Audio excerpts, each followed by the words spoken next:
Salut à tous, aujourd'hui on continue nos tests des jeux crypto, des jeux qui fonctionnent en play to earn, on joue pour gagner des tokens qu'on peut ensuite échanger contre de l'argent. Comme d'habitude, je vais être le plus transparent possible en vous montrant combien j'ai dépensé et combien le jeu va me rapporter au fil du temps, et ainsi savoir s'il est rentable ou non. Ce n'est en aucun cas un conseil d'investissement. Aujourd'hui je vais vous parler de Coin2Fish. Vous êtes ici un éleveur de poissons devant pêcher leur nourriture pour qu'ils puissent aller chercher pour vous des coraux. Coraux qui représentent le token du jeu, le CTFT. Pour le coup, cette semaine, c'est un jeu très simple à appréhender.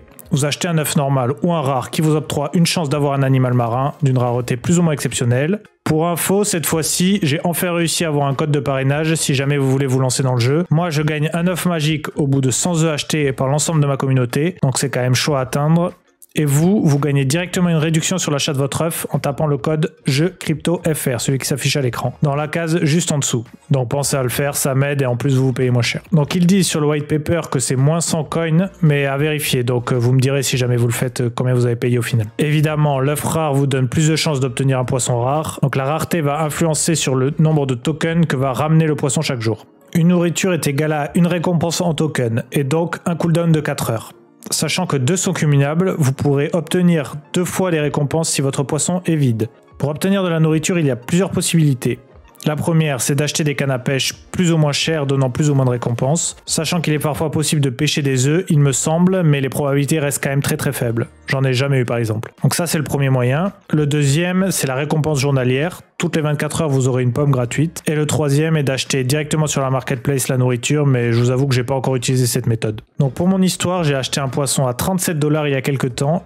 Et bien sûr, j'ai eu le pire. Sachant qu'en plus de la rareté, il y a possibilité d'avoir un chroma qui vous ajoute un pourcentage de chance d'avoir un peu plus de récompenses chaque jour. Donc d'après le calculateur, mon poisson est un commun sans chroma et de niveau 1, il rapporte 1 USDT par jour. Donc en gros, ça me faisait 37 jours de ROI tranquille. Sauf que le cours du coin a explosé avec plus 837% en 14 jours. Sauf que le jeu fonctionne avec le système Oracle, donc toutes les récompenses et le prix des objets est corrélé au prix du cours. Donc mon poisson rapporte toujours 1 $ par jour. Sauf que les coraux que j'avais déjà cumulés ont pris de la valeur. Ça m'a permis donc de faire de la plus-value et d'acheter un deuxième œuf aussi éclaté que le premier. Donc maintenant je gagne 2 $ par jour. Youhou! Bref, je pense que ce jeu peut être vraiment rentable si vous avez la chance de tomber sur un poisson plus rare. Si vous voulez un peu appréhender le prix des différents poissons, vous avez la calculette pour faire le calcul qui vous intéresse. Et comme le prix des œufs est adapté au cours, vous allez payer la même somme d'entrée que moi. Enfin non, même moins cher grâce à mon code de parrainage que vous pouvez trouver en description.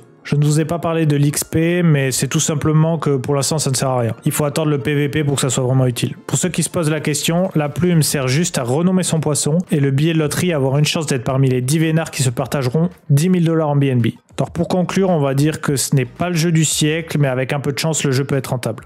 Au niveau des mises à jour pour les jeux précédents, on va commencer par CryptoMine. Donc comme vous avez pu le voir, mauvais timing sur la vidéo précédente. 1 heure après la sortie de ma vidéo, ils ont fait une grosse mise à jour sur le site. Donc ce qui change, maintenant il faut créer une flotte pour pouvoir participer au minage d'une planète. Donc le point positif, c'est qu'il faut payer qu'une seule fois les frais de création qui valent quand même à quelque chose comme 5 $ en BNB. Le point négatif, c'est qu'il faut payer à chaque modification de cette flotte. Donc si on veut ajouter un vaisseau ou un worker par exemple à la flotte, il faut payer. Donc autant vous dire que pour l'instant je vais jamais modifier la mienne. Ces coquins ont aussi rajouté un système d'essence corrélé à la planète à visiter. Donc plus on va loin dans le système, plus il faut payer d'essence. Bon, en soi l'essence c'est pas très cher, mais bon, c'est toujours ça de moins de prix. Après, vous l'avez sûrement vu, le cours a explosé. J'ai acheté à 49 $ et le cours est monté jusqu'à 163 $. Donc c'est assez ouf, même si maintenant il est retombé à 116 $.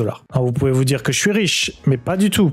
Puisqu'en fait le système de récompense est corrélé au cours, un peu comme sur Coin2Fish en utilisant le système Oracle. Donc avant je gagnais 25 $ par expédition victorieuse et maintenant je gagne 25 $, toujours pareil. Donc en soi j'ai juste bénéficié des 2 jours bien payés puisque mes 0,5 Eternal de récompense avec le pump ont transformé les 25 $ en 58 $, donc j'espère toujours être ok avec les 13 jours de ROI que j'avais annoncé, sachant qu'évidemment les jours où j'ai gagné avec un cours à 163 $, j'ai pas fait 25 $ au cours actuel. C'est pas évident à expliquer, mais j'espère que vous allez comprendre. Pour les nouveaux arrivants, c'est donc un peu plus cher pour entrer sur le jeu, mais je pense que c'est toujours assez solide une fois que le cours sera à peu près stabilisé. Apparemment, dimanche prochain, il y aura le premier raid, donc je vous en parlerai la semaine prochaine. Sur CryptoCar, on a eu le droit à une mise à jour qui a fait pump le cours à 90 centimes. Malheureusement, à ce moment-là, j'avais pas trop de CK à vendre. Donc l'ajout qui a fait pump le cours, c'est simplement les box pour avoir un objet aléatoire. Sachant que 90% des objets, c'est pour améliorer les performances de sa voiture pour le PVP à venir. Le seul objet intéressant pour l'instant, c'est le bidon d'essence qui est attaché à sa voiture, donne une course en plus chaque jour, donc c'est quand même plutôt cool. Malheureusement, une box coûte 75 sécars et il faut ajouter 10 sécars pour attacher l'objet à une voiture. Selon moi, c'est beaucoup trop cher pour la faible probabilité d'avoir un bidon.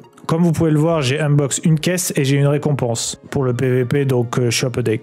Sachant que l'unbox n'était pas voulu, c'était juste un misclick de ma part. Sinon, rien de bien intéressant sur les autres jeux. J'ai réussi à avoir un monstre électrique sur Blockchain Monster Hunt. Je vous ferai peut-être une vidéo pour vous montrer la version test du jeu. D'ailleurs, n'hésitez pas à tester la bêta ouverte gratuite. Il y a des récompenses qui vont être données aux testeurs avec des airdrops. Merci d'ailleurs à DRK131 pour l'info. J'ai aussi tenté de rentrer sur Elemon, mais je n'ai pas eu la chance d'être whitelist. En tout cas, le projet a l'air très prometteur avec un beau partenariat avec la marque Corsair. Bref, je vais suivre ce projet de près et on verra ce que ça donne. Au niveau de l'oseille, du coup, on peut voir que j'ai fait 103 de bénéf sur Bomb Crypto, donc ça remonte le total à moins 721 $. Sachant que j'ai investi que 37 $ dans Coin2Fish, c'est une semaine plutôt dans le vert. Donc j'aimerais faire un grand merci à tous pour l'énorme engouement autour de la dernière vidéo sur CryptoMine. On se rapproche des 10 000 vues sur la vidéo, donc c'est quand même ouf. Et j'ai presque doublé mon nombre d'abonnés. Ça fait vraiment plaisir. Beaucoup m'ont demandé quand j'allais créer mes réseaux. Pour l'instant, j'ai Twitter, mais je ne poste pas trop dessus. Donc si on est nombreux, après peut-être que je pourrais faire des news dessus.